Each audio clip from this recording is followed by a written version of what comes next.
करेंगे अगत तंत्र के प्रोस्पेक्टिव्स क्या हैं कैंसर के रिगार्डिंग। तो ये इंपॉर्टेंट टॉपिक है जो आपका एनसीएसएम की बुक में दिया हुआ है। एनसीएसएम के सिलेबस वाइज मैंने यहाँ पे नोट्स इसको प्रिपेयर किए हुए हैं। तो अगर हम WHO की देखी जाए तो जो हमारा 21st सेंचुरी है करंटली, अब जो हमारा कैंसर है वो एक सबसे ज़्यादा खतरनाक और एक भयानक बीमारी है, ठीक है। और सबसे ज़्यादा जो हमारी डेथ का रीज़न है वो क्या है, हमारा सेकंड मोस्ट रीज़न हमारा कैंसर है। तो यहाँ पे स्टार्ट करते हैं। विश्व स्वास्थ्य संगठन के अनुसार, मतलब जो हमारा WHO के अकॉर्डिंग 21वीं सदी में कैंसर क्या है, एक खतरनाक और भयानक बीमारी है जो मृत्यु का दूसरा बड़ा कारण है, ठीक है। तो क्या है यहाँ पे जो सेकंड मोस्ट कोज है हमारा डेथ का वो क्या है, हमारा कैंसर है। कृषि कार्य, मतलब जो हमारा यहाँ पे इंडस्ट्री, जो हमारा एग्रीकल्चर है, तो एग्रीकल्चर में क्या है, एग्रीकल्चर में प्रयोग होने वाले उर्वरक और कीटनाशक, मतलब इंसेक्टिसाइड्स एंड पेस्टिसाइड्स जो होते हैं उसके अंदर क्या किया जाता है, जो वहाँ पे केमिकल्स हैं या हमारे जो कॉस्मेटिक्स वगैरह उनमें जो प्रयोग किए जाने वाले केमिकल हैं, रासायनिक पदार्थ हैं, उसका वो क्या है आजकल के टाइम पे कैंसर का मेजर कॉज है, यानी कि वर्तमान में कैंसर का कारण है। अगर हम बात करते हैं आयुर्वेद में, तो आयुर्वेद में इसे गर और दूषी विष के रूप में बताया गया और इसकी चिकित्सा भी क्या की गई है, गर और दूषी विष के समान ही बताई गई है। इन्हीं आयुर्वेदिक विषयों का तुलनात्मक और प्रायोगिक संदर्भ कैंसर में है। यहाँ पे अब हमें जो यहाँ पे कोरिलेशन है वो यहाँ पे हमें बताया गया है। अब हम अगर बात करते हैं जो हमारा आयुर्वेद है, तो आयुर्वेद में कैंसर को अर्बुद के नाम से जाना गया है। और अर्बुद की जो उत्पत्ति होती है वो होती है अर्ब हिंसा ने, मतलब अर्ब का अर्थ होता है हिंसा, हिंसा मतलब हानि पहुंचाना। अतु हिंसा के लिए जिसका उद्देश्य होता है वह अर्बुद होता है, जिसका क्या होता है, हिंसा करना, मतलब शरीर में जाके शरीर का नाश करना, जिसका उद्देश्य होता है, जिसका मेन रीजन ये होता है वो है हमारा अर्बुद। और आचार्य चरक ने अर्बुद को त्रिशोथ अध्याय में के अंतर्गत वर्णन किया है। तो आचार्य चरक ने चरक संहिता में त्रिशोती अध्याय में यहाँ पे इसके बारे में, अर्बुद के बारे में बताया है। और आचार्य शार्ंगन ने अर्बुद को ग्रंथि का एक भेद माना है। ये बात यहाँ पे ध्यान रखिएगा। तो अर्बुद मतलब हम कैंसर भी पढ़ रहे हैं। अब अगर हम बात करते हैं इसके निदान और संप्राप्ति के बारे में, तो शरीर के किसी भी भाग में बढ़े हुए दोष मांस को क्या कर देते हैं, दूषित करके क्या करते हैं, गोल, स्थिर, अल्प पीड़ा से युक्त, आकार में बड़ा या बड़ी मूल वाला, धीरे धीरे बढ़ने वाला और ना पकने वाला, और मांस की वृद्धि के कारण जिस शोफ की उत्पत्ति होती है वो होता है अर्बुद। तो यहाँ पे सिंपल आपको पता है, आपको कैंसर में क्या देखने को मिलेगा, मास एक्यूमुलेट हो जाता है कैंसर में। तो ये यही बात यहाँ पे कही गई है कि क्या होता है, शरीर में जब कोई भी किसी भी भाग में दोष हमारे जाते हैं वो क्या करते हैं, दोष मांस को दूषित कर देते हैं, और दूषित करने के बाद गोल, स्थिर और कैसा, पीड़ा से युक्त, ठीक है, आकार में बड़ा और बड़ी मूल वाला, धीरे धीरे बढ़ने वाला, एकदम से नहीं बढ़ता है, धीरे धीरे बढ़ता है, ना पकने वाला। ये क्या होता है आपका कैंसर के जो हमारा जो साइट होती है वो पकती नहीं है, ठीक है। और मांस की वृद्धि के कारण क्या होता है, जिसमें शोफ मतलब स्वेलिंग की होती है, वो होता है हमारा अर्बुद, ठीक है। अब अगर हम बात करते हैं अर्बुद के भेद, तो आचार्य चरक और आचार्य सुश्रुत ने अर्बुद के 5 भेद बताए गए। कौन कौन से, आचार्य चरक के अकॉर्डिंग वातज, पित्तज, कफज, मेदज, सीरज और मासज, 6 बताए गए, सॉरी, ठीक है। इसी तरह आचार्य सुश्रुत ने भी 6 माने, वातज, पित्तज, कफज, लेकिन मेदज की जगह कौन सा माना है आचार्य सुश्रुत ने, रक्तज, और सीरज की जगह माना है मासज, और हमारा सॉरी जो हमारा मासज है उसकी, जो हमारा सीरज है उसकी जगह पे क्या माना है, रक्तज माना है। बाकी मेदज दोनों ने माने और मासज भी दोनों ने माने हैं। अब हम बात करते हैं अर्बुद के लक्षण क्या होते हैं, मतलब अर्बुद के सिम्टम्स क्या होते हैं, कैंसर के सिम्टम्स क्या होते हैं। तो कैसा होता है, गोल, स्थिर होता है, अल्प पीड़ा से युक्त होता है, बहुत बड़ा, बहुत गहराई में स्थित और धीरे धीरे बढ़ने वाले और ना पकने वाले शोथ के रूप में बताया गया है। तो कैसा है, वो स्वेलिंग जो धीरे धीरे होती है और पकती नहीं है, ठीक है, वो क्या है, हमारा अर्बुद होता है। अब अर्बुद में हमने 5 टाइप पढ़े हैं, 6 टाइप पढ़े हैं। तो सबसे पहले हम बात करते हैं रक्त अर्बुद के बारे में। तो मिथ्य आहार विहार से क्या होता है, जो हमारा वात दोष है वो रक्त और सीराओं को क्या कर देता है, संपीड़ित तथा संकुचित करके पाप को प्राप्त होकर क्या करता है, स्राव युक्त शीघ्र वृद्धि करके मांसांकुरों से व्यापित मांसपिंड का उत्क्लेश करते हैं, जिससे निरंतर दूषित रक्त बढ़ता है, वह रक्त अर्बुद है। तो ये क्या कहा गया हमारा, अगर हम बात करते हैं, ये बात की गई है हमारे मॉडर्न के एस्पेक्ट से ब्लड कैंसर के बारे में, कि मतलब क्या कहा गया, वात दोष क्या करता है, हमारा जो हमारा रक्त है उसको दूषित कर देता है, और जो हमारी रक्त वाहिनियां हैं या हमारी जो ब्लड वेसल्स हैं उनको क्या कर देता है, वहाँ पे कॉन्स्ट्रिक्ट कर देता है। और कॉन्स्ट्रिक्ट करने के बाद क्या करता है, धीरे धीरे वहाँ पे सेल्स की ग्रोथ को इंक्रीज कर देता है, जिसकी वजह से क्या होता है, हमारा कैंसर का कॉज होता है। ये यहाँ पे बात की गई है इसमें। अगर हम बात करते हैं मांस अर्बुद, मांस अर्बुद यहाँ पे बात की गई है कि मांस अर्बुद मतलब मसल से रिलेटेड है, ठीक है।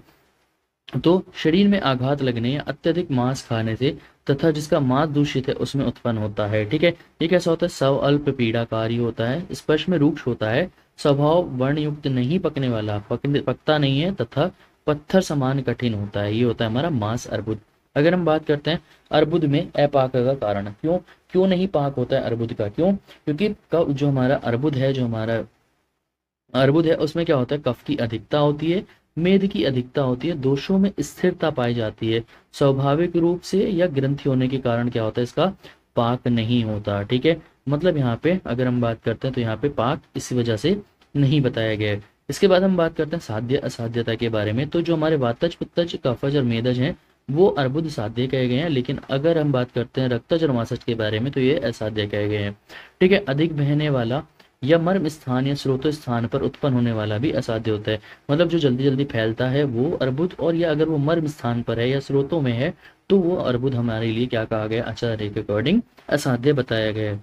अब हम बात करते हैं मॉडर्न के एस्पेक्ट से।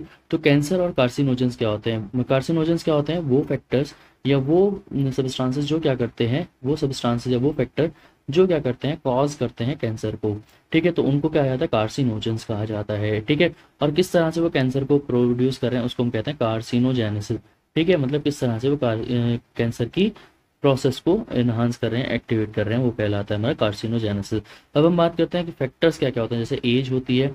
अगर हम बात करते हैं तो इसमें बेसिकली ऐसा नहीं है कि कोई स्पेसिफिक एज में ही कैंसर देखने को मिलता है, लेकिन अगर बात की जाए तो ओल्डर पीपल जो होते हैं वो ग्रेटर रिस्क के होते हैं। ठीक है, अगर हम बात करते हैं जेनेटिक हिस्ट्री के बारे में तो जेनेटिक हिस्ट्री भी क्या हो सकती है? एक कॉज हो सकती है कैंसर का। और बिहेवियर जैसे लाइक टोबैको, एक्सपोजर टू सन और other surface of other sources of UV, ये भी क्या कर सकते हैं? कैंसर को कॉज करा सकते हैं। कुछ बैक्टीरिया या virus, some bacteria are caused by virus of bacteria like HPV, human papilloma virus, या हेपेटाइटिस सी और आपका हेपेटाइटिस बी वायरस, ये भी कॉज हो कर सकते हैं कैंसर को। अगर हम बात करते हैं एक्सपोजर टू केमिकल, ये भी क्या कर सकता है? इंक्रीज कर सकता है रिस्क को कैंसर के।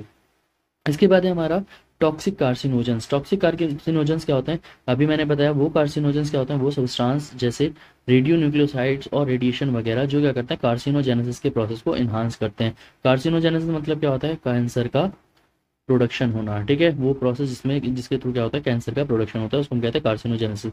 और ये क्यों हो सकता है? Due to ability to damage the genome और the disruption of metabolic process. किस वजह से होता है? या तो आपका जीनोम ही डिस्ट्रॉय हो चुका है या फिर आपके मेटाबॉलिक प्रोसेस में क्या हो चुका है? डिस्टर्बेंस आ चुका है, डिस्ट्रप्शन हो चुका है। They can be non radio active और कैन बी रेडियो एक्टिव। तो जो हमारे टॉक्सिक कार्सिनोजेंस होते हैं वो या तो रेडियो एक्टिव हो सकते हैं या आपके नॉन रेडियो एक्टिव। जैसे अगर हम बात की जाए तो नॉन रेडियो एक्टिव में कौन से हो सकते हैं? आपके एस्बेस्टोस हो सकता है, और ये हमारा सर्टेन डाइऑक्साइड लाइक और आपका टोबैको, तो ये कैसे होते हैं? नॉन रेडिएटिव होते हैं। और रेडियो एक्टिव कौन से होते हैं? लाइक आपका यूवी रेज और एक्स रेज। अगर हम बात करते हैं इसके बाद अदर कार्सिनोजेंस जैसे गैसोलीन, लेड और उसके कंपाउंड, एल्कलाइनिंग